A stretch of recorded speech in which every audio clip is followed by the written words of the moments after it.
Uma passagem, talvez, eu acho que creio que todos os irmãos que vieram aqui conhecem essas passagens, né?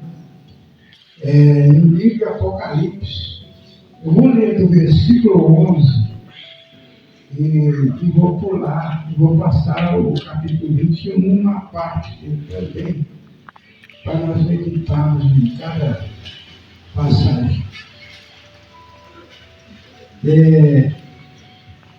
Os irmãos sabem que é bem certo isso.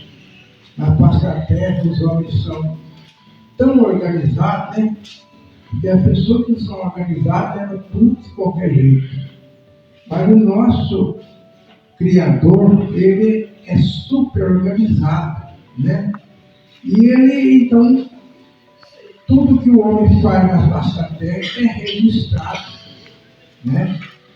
Para depois ser exposto ao homem, né? Então nós vemos aqui no livro de Apocalipse, capítulo 20, a partir do versículo 21, João, ainda de Pátio, ele teve essa visão, né? Ele viu um trono, né? Nós sabemos que trono é onde senta o rei, né? Que governa, né? Governa todo mundo, todas as coisas do seu reino. E eles viram então um grande trono, viram um trono branco, né? Diz que aquele que neles, um grande trono branco, e aquele que nele se assenta, de cuja presença fugiram a terra e o céu, e não se achou lugar para eles. Esse céu e essa terra, nós sabemos que não é literalmente aqui, não é a terra, nós estamos dizendo realmente, mas é os homens da terra, né? O povo da terra, os habitantes da terra, né? E esses céus que fugiam, eu acredito que eram os anjos, né? Os anjos, as criaturas celestiais. Pelo grande poder daqueles que estão sentados no trono, que é o nosso Criador, né? Aí diz que eles fugiram da presença dele. Mas por que fugiram? Fugiram e não se achou lugar para eles. Por que não achou lugar para eles? Porque eles não estavam no lugar correto, no lugar certo, aonde deveriam estar. Eles queriam estar nos seus próprios lugares. E lá no céu a Bíblia fala que lá não entra pecado, que é tão incluído no sistema catalão que não deve lembrar que no céu não entra pecado, né? Se for parar para pensar, o pecado começou lá realmente, mas ele foi expulso de lá e não entra mais pecado no céu.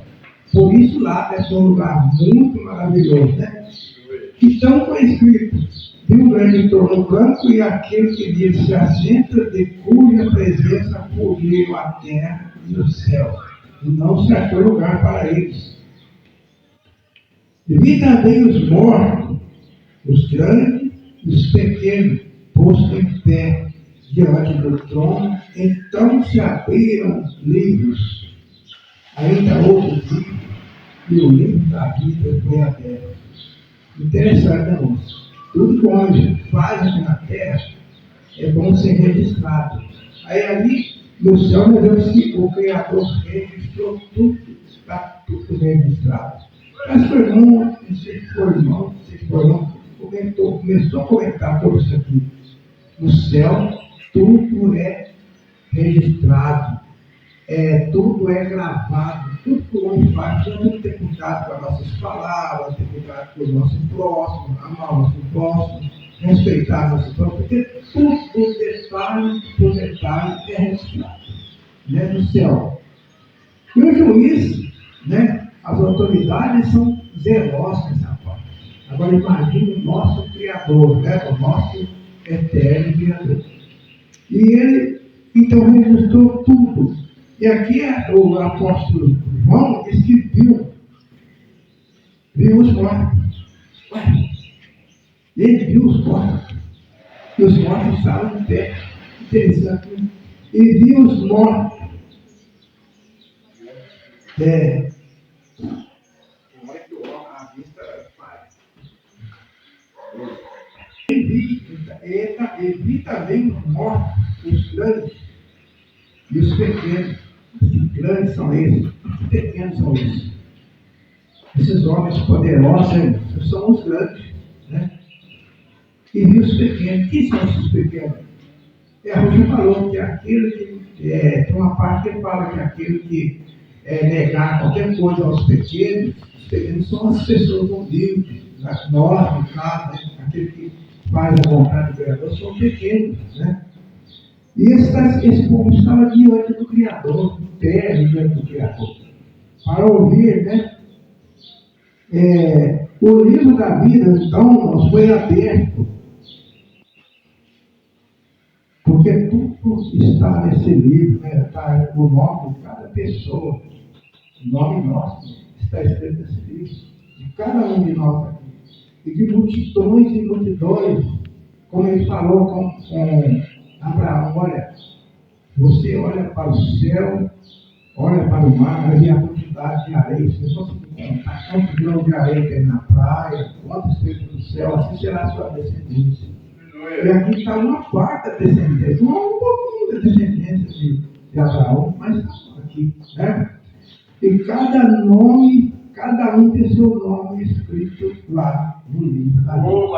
Esse é um novo nome. Ele diz que esse eu buscarei um novo nome, mas nosso nome tem que estar escrito nesse livro, né, irmão? Só que existe um problema. Ainda outro livro, e é outro livro, o livro da vida, foi aberto. E os mortos foram julgados segundo as suas obras, conforme o que se achava escrito no livro. Eu vi há muito sistema o povo falar assim: morreu, acabou. Vou viver a vida, vou curtir a vida, fazer o que eu quero ter. Depois a gente vai morrer mesmo, vai acabar tudo.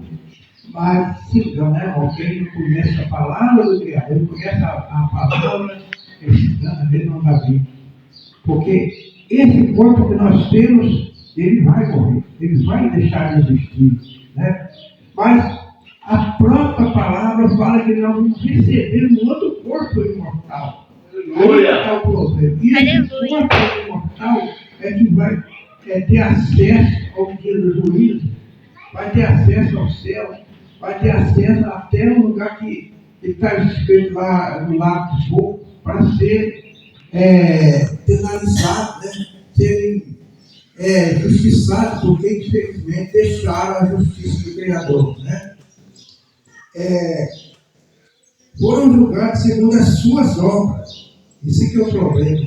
Cada obra que a pessoa faz, ele vai ser julgado, vai ser avaliado por essas obras que ele fez, né? Aí que mora o problema. E os mortos foram julgados segundo as suas obras, conforme o que se achava escrito nos livros. Então vai estar tudo escrito, que Sebastião fez ali, vai vir na face da terra, nesse livro, né? Mas se o meu nome estiver escrito no livro da vida, certamente aquelas coisas que estão escritas naquele livro não será considerado. Mas se o nome não estiver escrito no livro da vida, tudo aquilo que foi feito, mal feito, vai ser lançado diante do rosto do homem. Você está sendo condenado, vai ser condenado, você não vai ter acesso às maravilhas do Criador, não vai entrar no céu porque você fez isso e mais isso. Mas aqui está a prova, é escrito no livro, né? Não tem como fugir. Assim como o juiz apresenta, o juiz da terra, apresenta diante do homem com provas, com documento, né? Para o homem falar que foi condenado injustamente, ali também vai ser apresentado. Deu o mar, aí no verso 13, assim, deu o mar aos mortos que nele estavam, a morte e o além entregaram os mortos que nele haviam. Interessante. Deu o mar, porque as pessoas que morreram no mar, certamente as pessoas que morreram no mar foram caiu de avião, se afogou, o navio afundou, né? Imagina aquele povo lá do Titanic, do onde havia parado aquele povo, né? Quantidade de gente que morreu, né? Daquele naufrágio. Então, muita gente foram mortos, foram sepultados pelo mar, pelas águas do mar.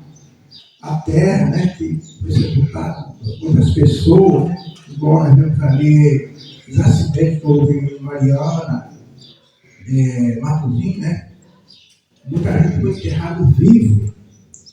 A terra e o mar vai dar conta desse povo, eles vão se apresentar diante do Criador, né? Cada um para ver o que estava escrito no livro a respeito dele e ver se o nome dele também estava escrito no livro da vida, né? Então, o Criador foi muito atencioso em tudo, né?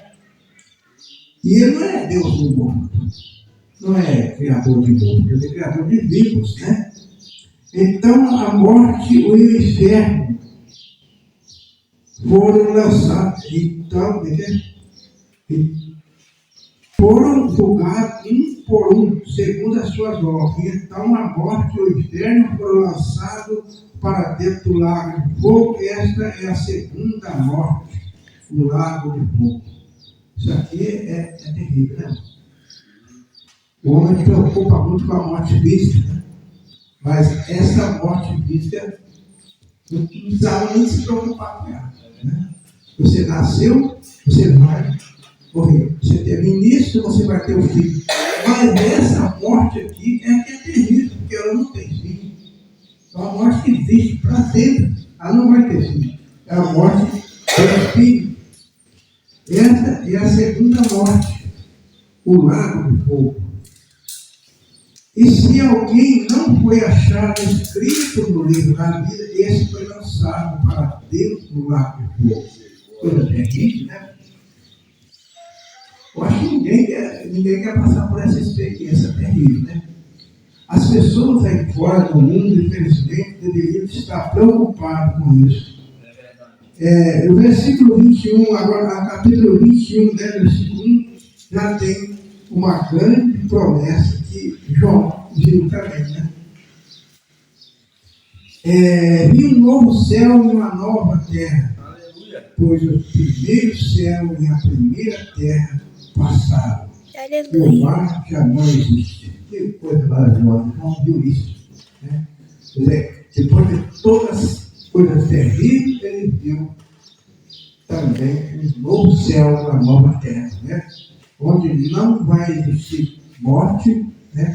Mas é quem estiver nesse novo céu e nessa nova terra. Não vai existir falácias, cemitério, né? E nem cadeias, né? Porque lá não vai haver bandidos. Será tudo novo céu e nova terra, né? Então ouvi uma grande voz. Não, vi também a cidade. Voltar atrás. A cidade Kadosh, né? Fala Santa, mas é Kadosh. A nova Jerusalém, que descia do céu da parte de Yahweh, ataviada como uma noiva adornada para o seu esposo. Aleluia. Isso está falando da igreja, né? A noiva é a igreja, né? Ataviada, enfeitada, né? Para o seu noivo. Nosso noivo é a Yahushua, né?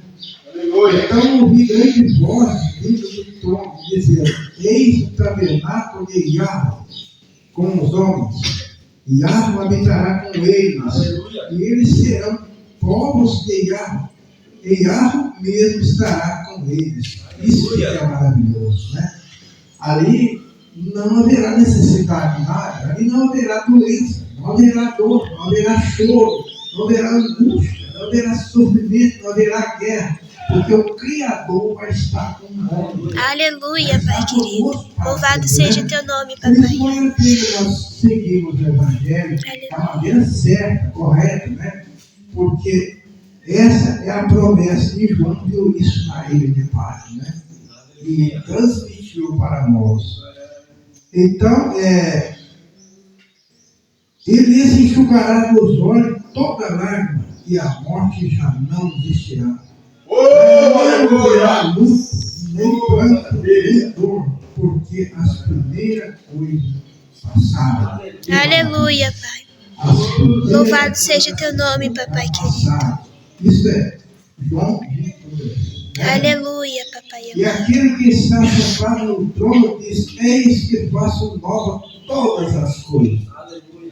Acrescentou: escreve, porque está. Essas palavras são fiéis e verdadeiras. Ah, irmãos, a palavra do homem não é fiel, não é verdadeira. Por mais que o homem fale ou promete, chega um momento que o homem vai ter que negar aquilo que ele mesmo falou. Né? Mas o nosso Criador, não, ele falou porque ele viu. Ele viu antes de você ver. O Criador ele vê antes de você ver. Né? O homem não consegue ver aquilo que ele fala, ele consegue ver antes e nem depois. Mas o Criador é diferente. Por isso ele diz: escreve, porque essas palavras são fiéis e verdadeiras. Vai cumprir tudo isso que está escrito. E a Roxa abençoa os irmãos. Esses irmãos em Arrojo, que os irmãos meditam. Para completar o versículo 7, o vencedor herdará estas coisas, e eu lhe serei guiado, e ele me será filho. Aleluia, Pai. Não sei como é que se diz essa palavra aqui, porque Louvado seja teu nome. teria que ser assim. Elohim. Teria, eu lhe serei, Elohim, ele será filho. Que maravilha, não? Aleluia. Que maravilha. Que a Deus abençoe, irmão.